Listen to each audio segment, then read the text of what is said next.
RMC Reportage.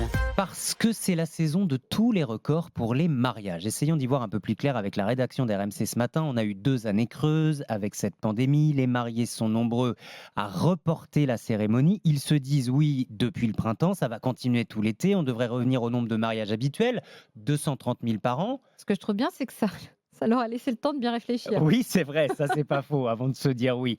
Ça va pas s'arrêter là parce qu'il va y avoir de plus en plus de mariages. Bonjour Marie-Sance. Bonjour Mathieu, bonjour à tous. Oui, vous avez enquêté pour nous, pour RMC, et vous nous dites que l'an prochain, on attend 20 à 50 000 mariages de plus que la normale. Oui, déjà, cette année, il faut faire tenir 3 ans de mariage 2020, 2021 et 2022 en un seul, d'où un embouteillage dans le calendrier et ça va se reporter sur l'an prochain. Pour pouvoir se marier cet été, par exemple, il fallait donc s'y prendre bien à l'avance, c'est ce qu'a fait Anne.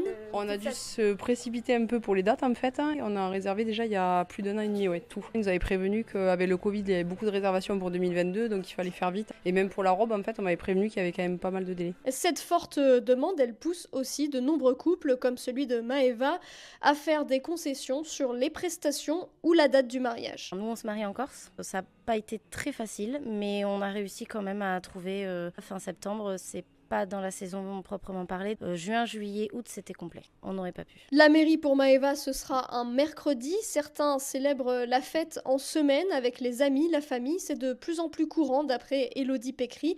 Elle est organisatrice de mariage. Ah oui, ça peut être n'importe quel jour. Ça peut être un lundi, ça peut être un mardi. Il y en a de plus en plus, même si c'est pas encore une grosse tendance. Mais c'est un moyen d'avoir le lieu où le DJ de ses rêves quand tous les samedis sont déjà pris. Ouais, sauf qu'on imagine qu'avec ces demandes en hausse, Marie, les professionnels du secteur sont surbookés. Oui, il a fallu relancer la machine après 2 ans au ralenti. Le planning d'Élodie, par exemple, est plein pour la fin d'année et se remplit à toute vitesse pour 2023. Il y a 2 saisons dans l'année où on signe généralement des contrats. C'est au début du printemps et à la fin de l'été.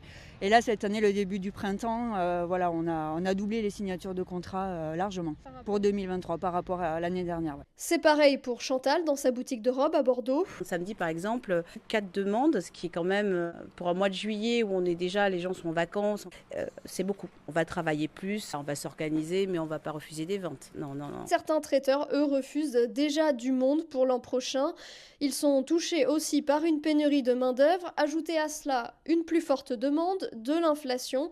Se marier risque de coûter un peu plus cher l'an prochain, d'après François Guérino. Il est directeur de la maison du mariage à Bordeaux. Les matières premières ont augmenté, les tissus, l'alimentaire, l'essence pour les déplacements, etc.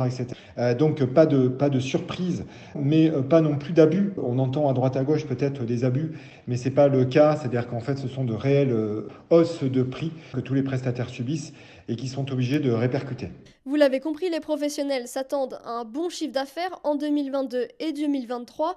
C'est une reprise qu'ils attendaient vivement puisqu'ils doivent compenser la baisse de régime des 2 dernières années. C'est le plus beau jour de leur vie.